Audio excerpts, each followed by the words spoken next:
काय आला?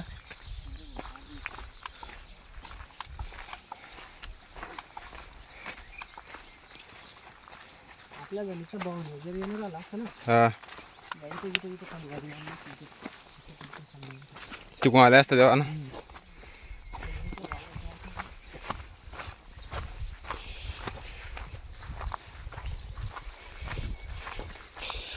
आम्ही पोळ्यानिमित्त भवानी देवीवर नारळ फोडण्यासाठी जंगलामध्ये चाललो आहे.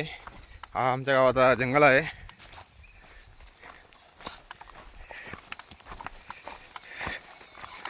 तुम्हाला आता जंगल दाखवतो आम्ही. इथं वन्यजीव पण असतात. ते वरती मंदिर आहे भवानी देवीचं, खूप जुनं मंदिर आहे. आता पाऊस चालू होता थोड्या वेळापूर्वी, आता बंद झाला आहे पाऊस.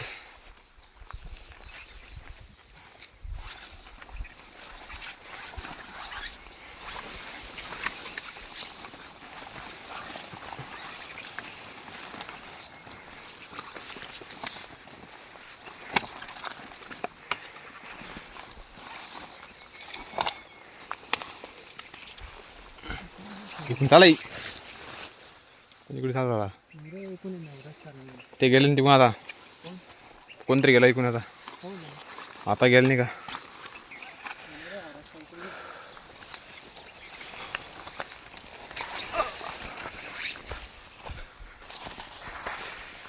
खूप झाडे झुडपे आहे, काटे वगैरे आहे. रस्ता खूप अवघड आहे.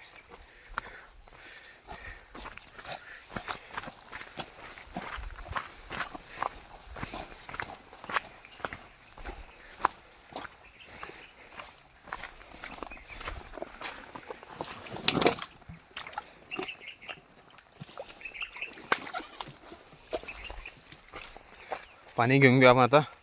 देवीच्या इथे पूजेसाठी लागा आपल्याला पाणी. तर हे जंगलात येणारं पाणी आहे, डोंगरामधून शुद्ध आणि क्षारयुक्त पाणी आहे. त्यात सर्व आहे, विटॅमिन्स मिनरल्स सर्व आहे पाण्यामध्ये.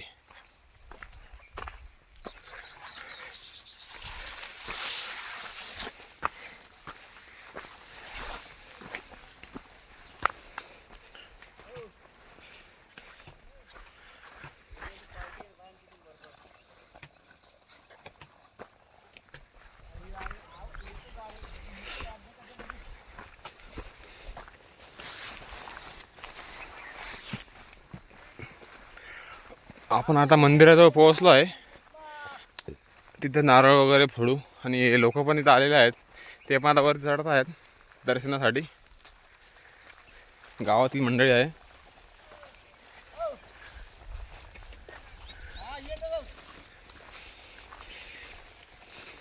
आपण या साईडने चढू, इकडच्या साईडने, आणि वरती जाऊ.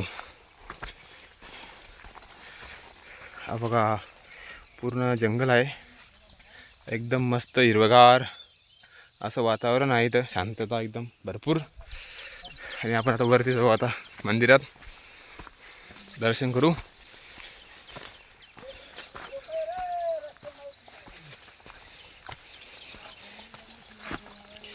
आज पोळ्यानिमित्त आलो होतो इथं देवीवर दर्शनासाठी, नारळ फोडण्यासाठी.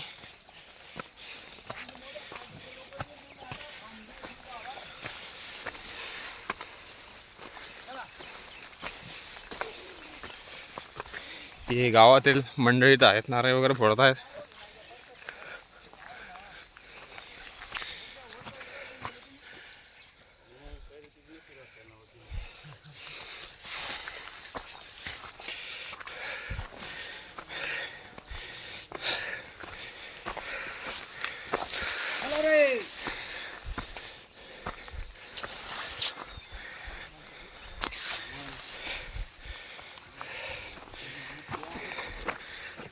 हे मुकेश भाऊ आहेत, आमच्या गावातले मित्र आमचे.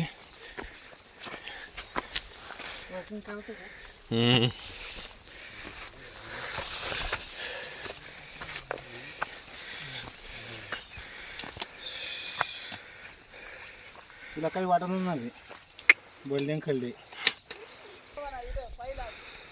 आणि हे आमच्या गावाचं धरण आहे, खूप मस्त. ते आमचं गाव आहे छोटंसं एकदम. आता आम्ही इकडे मंदिरावर पोहोचलो आहे. तर दर्शन वगैरे घेऊ, नारळ वगैरे फोडू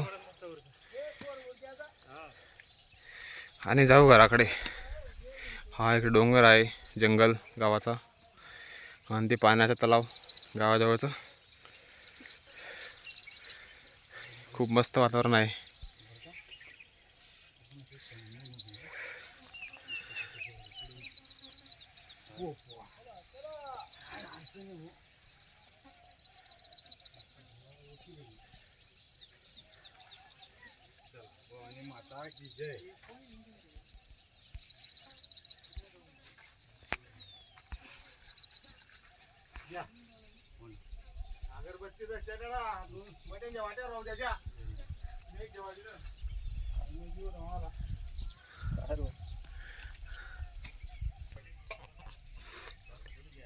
ते गावातील गुरं आहेत, ते चरण्यासाठी आले आहेत.